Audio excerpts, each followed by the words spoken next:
All right, I did not plan on doing this in two parts, but interruptions led to that. So we know now the measure of side x, so we can now find side y either using another trig ratio, or we can also use the Pythagorean theorem at this point. So we're going to use the Pythagorean theorem to find side y.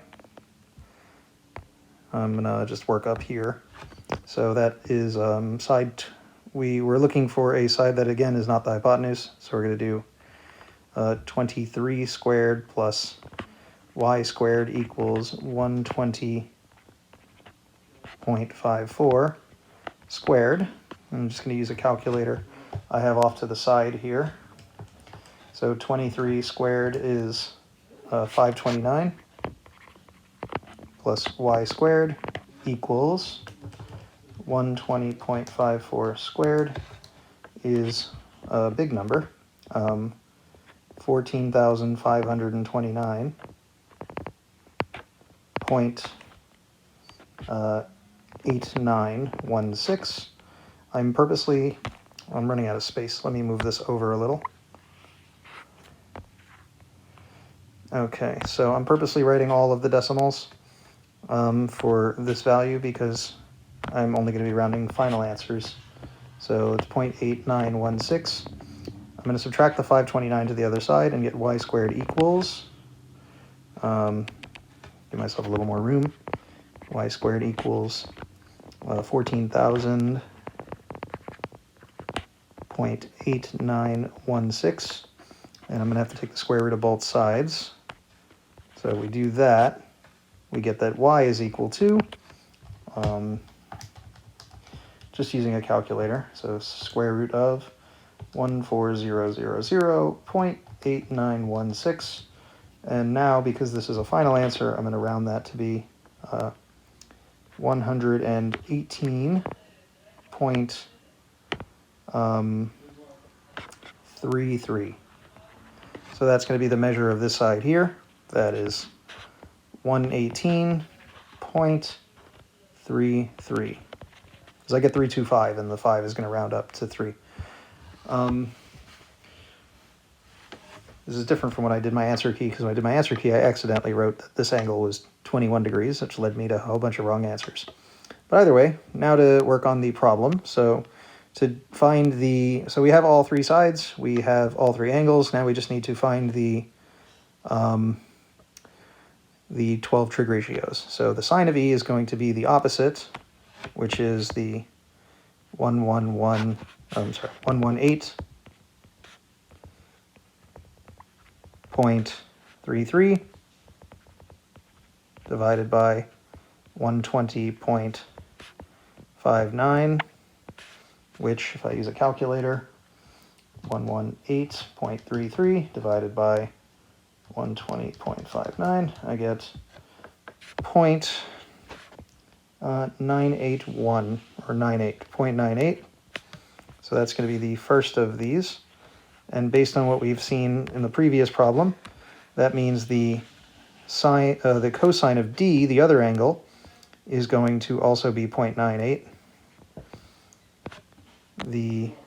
I'll try and color code these a little bit better, make it a little easier to see. So for the cosine of E, we're going to get 23 divided by 120.59.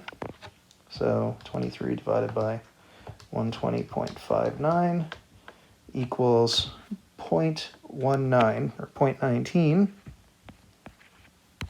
That's the cosine of E, which should correspond to the sine of D, so 0.19.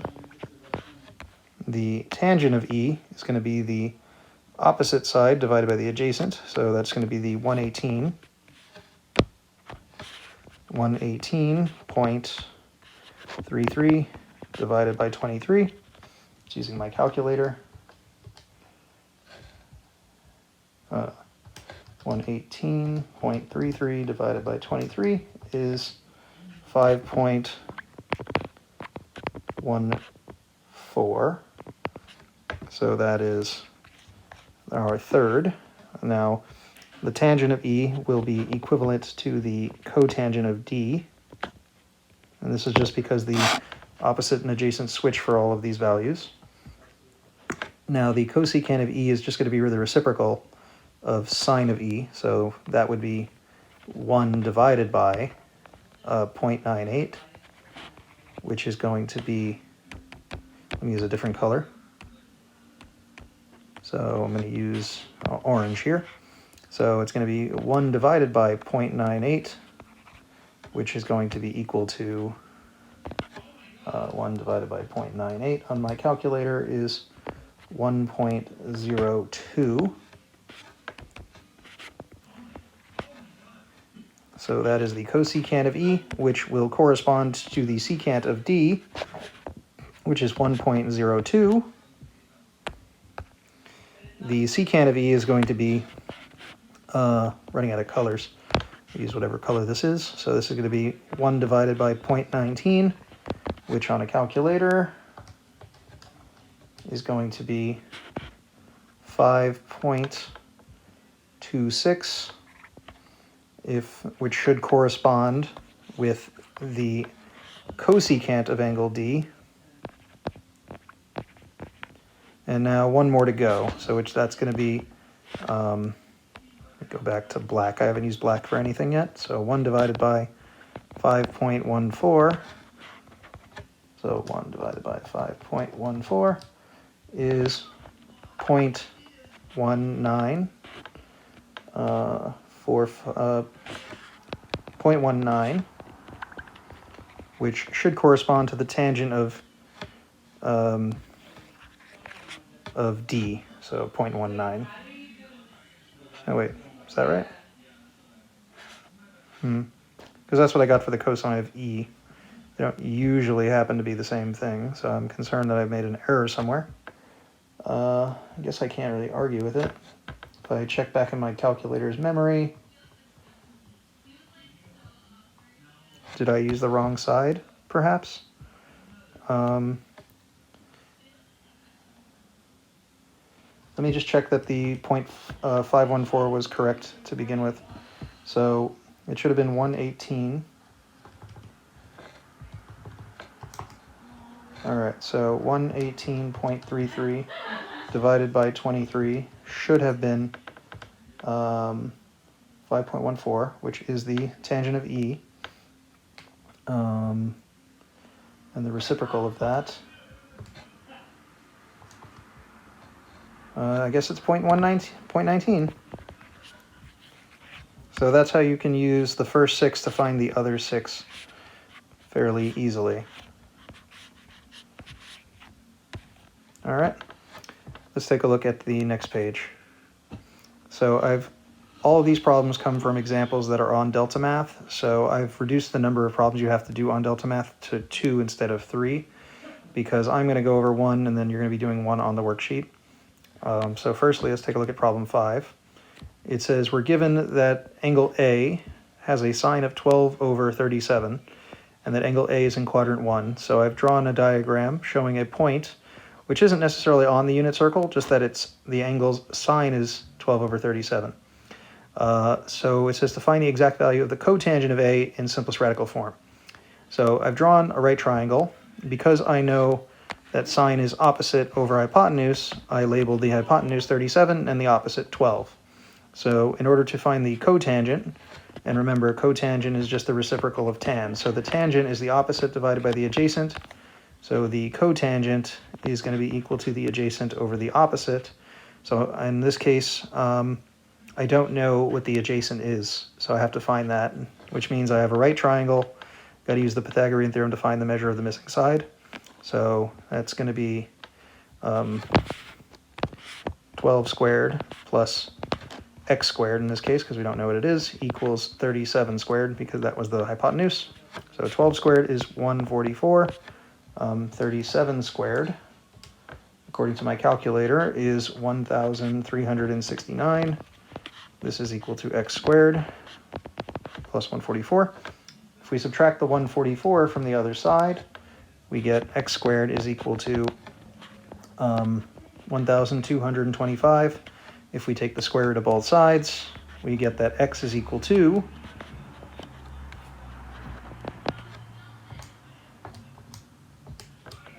35. So that means this measurement over here was 35, and that is the adjacent side. So if I wanted to find the cotangent, that would be 35 divided by 12. Problem 6 is a related problem. You can try that one on your own. Let's take a look at problem 7. It says if theta is an angle in standard position, meaning that we draw the first part of our triangle along the x-axis, and it passes through the point 2, -1. Now the triangle on the unit circle actually stops at this black point I'm drawing here and makes this triangle, but it's a similar triangle to the bigger one that's drawn outside where 2, -1 is. Now the reason it's not on the unit circle is both lengths 2 and -1 will be longer than where the unit circle actually intersects it. So, but the triangle is similar. So the distance this way is 2 and the distance this way is 1. In order to, we're going to be looking for the exact value of tangent of theta. So we just want to write what tan of theta is. So in order to write tan, like we said a minute ago, tan is the, of theta is going to be its opposite over its adjacent. So we need to know what the opposite and the adjacent are. The opposite of this angle is 1. The adjacent is 2. So we actually don't need the hypotenuse in this case. If we did need it, we could use the Pythagorean theorem. So that would just be 2 squared plus 1 squared equals c squared, which would be this side. We'll get 4 plus 1 equals c squared, and we'll get 5 equals c squared, and we'll get radical 5 is equal to c. But we don't need it for this case. But depending on the value we are asked for, we might need it. So the tangent of theta is going to be equal to 1 over the opposite, which is 1 over 2. Now, because of the quadrant we're in, it's all students take calculus, tangent is actually negative in this quadrant. So our answer should be -1/2. Problem 8 is similar. Try it on your own. Let's take a look at problem 9. Again, you can always pause as you need to take notes. Let's take a look at problem 9. Angle theta is in standard position, and -3, 5 is a point on the terminal side of the angle. So again, once again, those points are way beyond the unit circle, but we can form a similar triangle in the unit circle.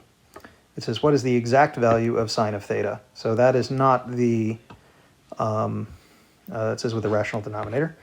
It's not just what is the sine of theta, it is what is the sine of theta. So we will figure that out now. So we're given the point. So this is 5 units up, and this is 3 units to the side. So in order to find sine, we need to know what the hypotenuse is. So we're going to figure that out now using Pythagorean theorem.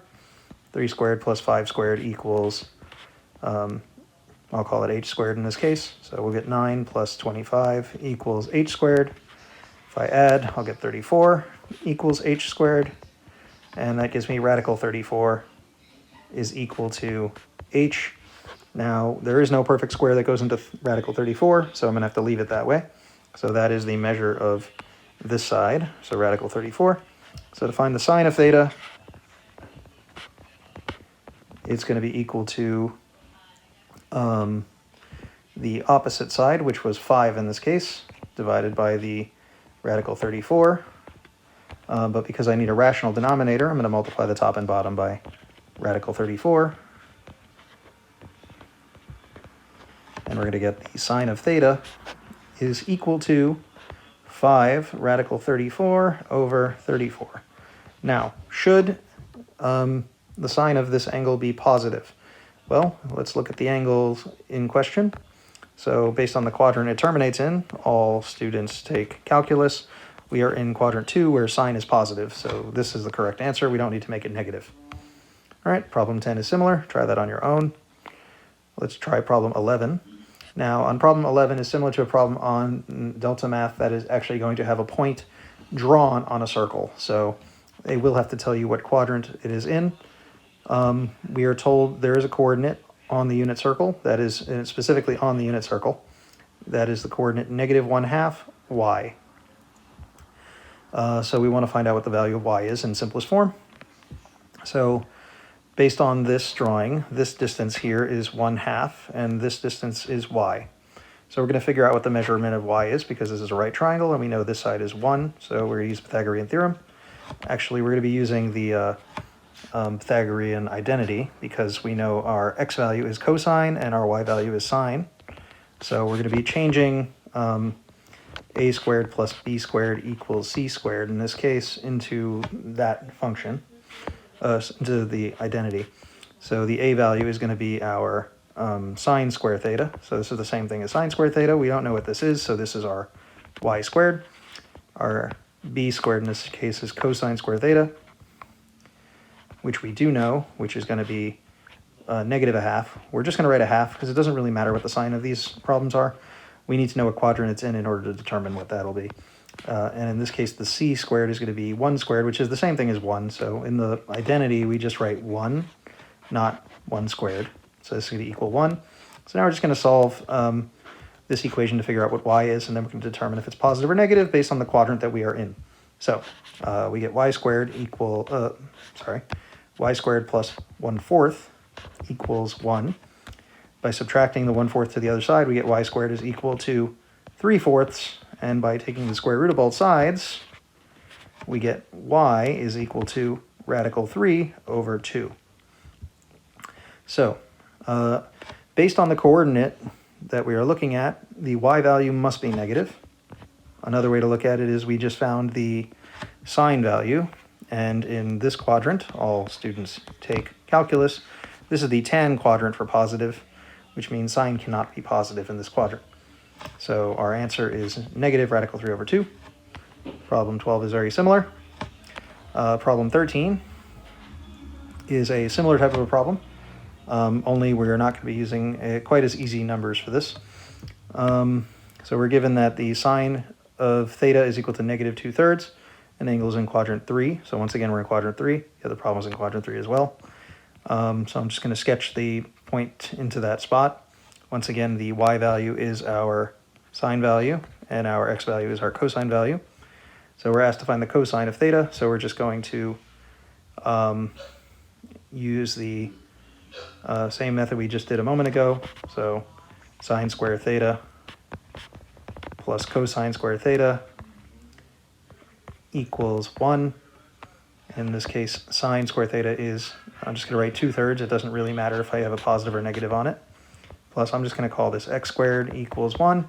So we're going to get 4/9 plus x squared equals 1. I'm going to subtract the 4/9 to the other side and get x squared equals 5/9. And by taking the square root of both sides, we're going to get x is equal to radical 5 over 3. Now, because of the quadrant we're in, once again, the x value has to be negative because we are once again in quadrant, all students take calculus, quadrant 3, which is where tangent is positive, and we just found x, and x in this case is the cosine value, so that is going to be negative.